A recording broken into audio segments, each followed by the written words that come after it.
अस्सलाम वालेकुम दोस्तों, आज चलिए कुछ मंटो के बारे में बात करते हैं। उम्मीद करता हूँ आप पहले से ही मंटो से फेमिलियर होंगे और अगर नहीं हैं तो आज आप मंटो के बारे में ज़रूर जान जाएंगे।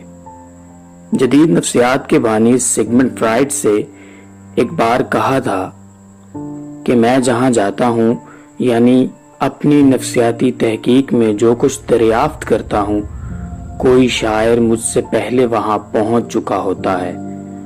अगर हम फ्राइड के इस कौल में शायर की जगह फनकार का लफ्ज इस्तेमाल करें तो गलत ना होगा। फनकार जितना बड़ा होता है उसकी बिनाई, उसकी बसीरत उतनी ही गहरी होती है। एक अजीम फनकार को नफ्सियात, साइंस और तहकीक की जरूरत नहीं होती। उसका तख्लीकी मुशाहिदा उसे इंसान और वो दुनिया जिसमें इंसान बसते हैं की गहराइयों तक पहुंचा देता है। ये मुशाहिदा और उस मुशाहिदे की मदद से हासिल किए गए बुनियादी हकायक ही एक फनकार की अजमत की दलील होते हैं। फनकार की आवाज उसकी तख्लीक कारी के दिल में तब ही उतरेगी जब वही चीज कारी भी महसूस कर रहा है। जैसा गालिब ने कहा है, मैंने ये जाना कि गोया ये भी मेरे दिल में है। मंटो की शख्सियत का मुताला कहाँ से शुरू किया जाए?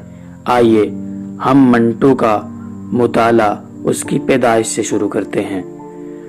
सआदत हसन मंटो के वालिद गुलाम हसन मंटो और ज़ात के कश्मीरी अमृतसर के एक मोहल्ले कूचा वकीला में एक बड़े खानदान के साथ रहते थे। मंटो 11 मई 1912 को मूजा समराला जिला लुधियाना में पैदा हुए। उनके वालिद लुधियाना के किसी तहसील में तैनात थे। दोस्त उन्हें टॉमी के नाम से पुकारते थे। मंटो अपने घर में एक सहमा हुआ बच्चा था जो सुतेले बहन भाइयों की मौजूदगी और वालिद की सख्ती की वजह से अपना आप जाहिर ना कर सकता था। उनकी वालिदा उनकी तरफदार थीं। वो इब्तदा ही से स्कूल की तालीम की तरफ माइल नहीं थे। उनकी इब्तदाई तालीम घर में हुई। 1921 में एमयू मिडिल स्कूल में चौथी जमात में दाखिल कराया गया। उनका तालीमी कैरियर हौसला अफजा नहीं था। मैट्रिक के इम्तिहान में 3 मरतबा फेल होने के बाद उन्होंने 1931 में ये इम्तिहान पास किया था, जिसके बाद उन्होंने हिंदू सभा कॉलेज में एफए में दाखिला लिया, लेकिन उसे छोड़कर एमयू कॉलेज में साल दोम में दाखिला ले लिया। उन्होंने इंसानी नफ्सियात को अपना मौजू बनाया। पाकिस्तान बनने के बाद उन्होंने बेहतरीन अफसाने तख्लीक किए। सआदत हसन मंटो के सामने एक बार ये सवाल रखा गया कि बताइए आप क्यों कर लिखते हैं? तो मंटो ने पहले तो पलट कर कहा कि ये क्यों कर, मेरी समझ में नहीं आया। फिर खुद ही इससे मुराद कैसे और किस तरह लेकर अपने लिखने के अमल को यूं बयान किया। अब आपको क्या बताऊं कि मैं अफसाना क्यों कर लिखता हूं? ये बड़ी उलझन की बात है। अगर मैं किस तरह को पेश नजर रखूं तो ये जवाब दे सकता हूं कि अपने कमरे में सोफे पर बैठ जाता हूं, कागज कलम पकड़ता हूं और बिस्मिल्लाह करके अफसाना लिखना शुरू कर देता हूं। मेरी 3 बच्चियां शोर मचा रही होती हैं। मैं उनसे बातें भी करता हूं, उनकी बाहम लड़ाइयों का फैसला भी करता हूं, अपने लिए सलाद भी तैयार करता हूं, कोई मिलने वाला आ जाए तो उसकी खातिरदारी भी करता हूं, मगर अफसाना लिखे जाता हूं। जब मंटो पर उनकी किताबों में फहाशी का मतन होने की बिना पर मुकदमा चला तो सरकारी गवाहों में एक उम्र रसीदा हिंदू अखबार नवीस थे जो रोजाना अखबार प्रभात लाहौर के एडिटर थे।